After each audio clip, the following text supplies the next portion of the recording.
আসসালামু আলাইকুম, কেমন আছেন সবাই? আশা করছি সবাই ভালো আছেন। আজকে আমি আপনাদের সাথে দুই ধরনের মরিচের আচারের রেসিপি শেয়ার করব। ভালো লাগলে লাইক, শেয়ার, সাবস্ক্রাইব করে নিবেন নতুন রেসিপির জন্য। চলুন দেখা যাক কি কি লাগবে। প্রথমে একটা পাতিলের মধ্যে 1 কাপ নিয়েছি পানি, আর 1 কাপ নিয়েছি ভিনেগার, 1 টেবিল চামচ লবণ, 1 টেবিল চামচ লেবু রস।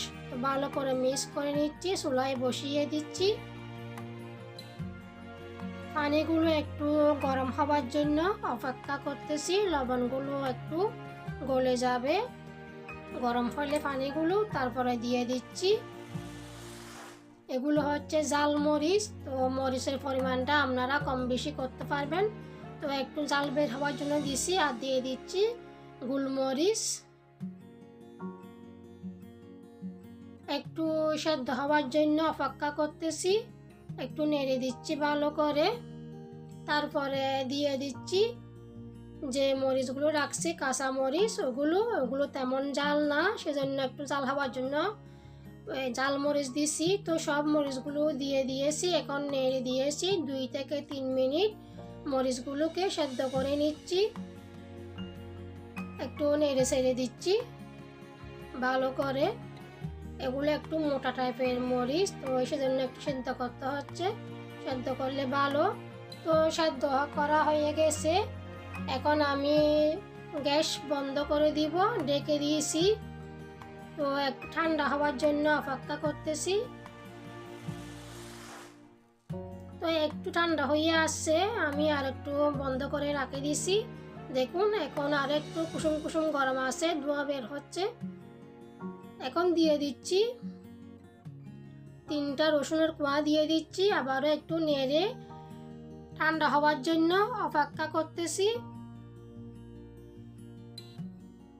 এদিকে একটা বয়াম গরম পানি দিয়ে ভালোভাবে ধুয়ে নিয়েছি। মরিচগুলো ঠান্ডা হয়ে গেছে। এখন মরিচগুলো আমি বয়ামের মধ্যে নিয়ে নিচ্ছি। তো এটা আপনারা সাথে সাথে খেয়ে ফেলতে পারবেন, এটার জন্য কোনো অপেক্ষা করতে হবে না, কারণ মরিচটা আমি সেদ্ধ করে নিয়েছি। তো এটা আপনারা বিরিয়ানির সাথে, স্যান্ডউইচের সাথে বা পিৎজা, বার্গার এগুলোর সাথে, আপনারা শর্মার সাথে খাইতে পারবেন। এটা খুব সহজে খাইতে পারবেন, বানাতেও পারবেন। এটা খুব ইজি রেসিপি, তো আপনারা ঘরের মধ্যে বানিয়ে খাইতে পারবেন। তো আমি অল্প পরিমাণে বানিয়েছি।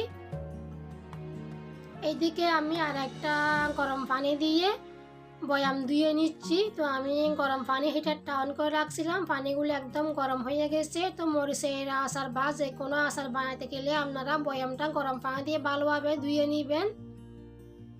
এদিকে আবারও আমি তাজা থেকে মরিচ নিয়েছি, কাঁচা মরিচ।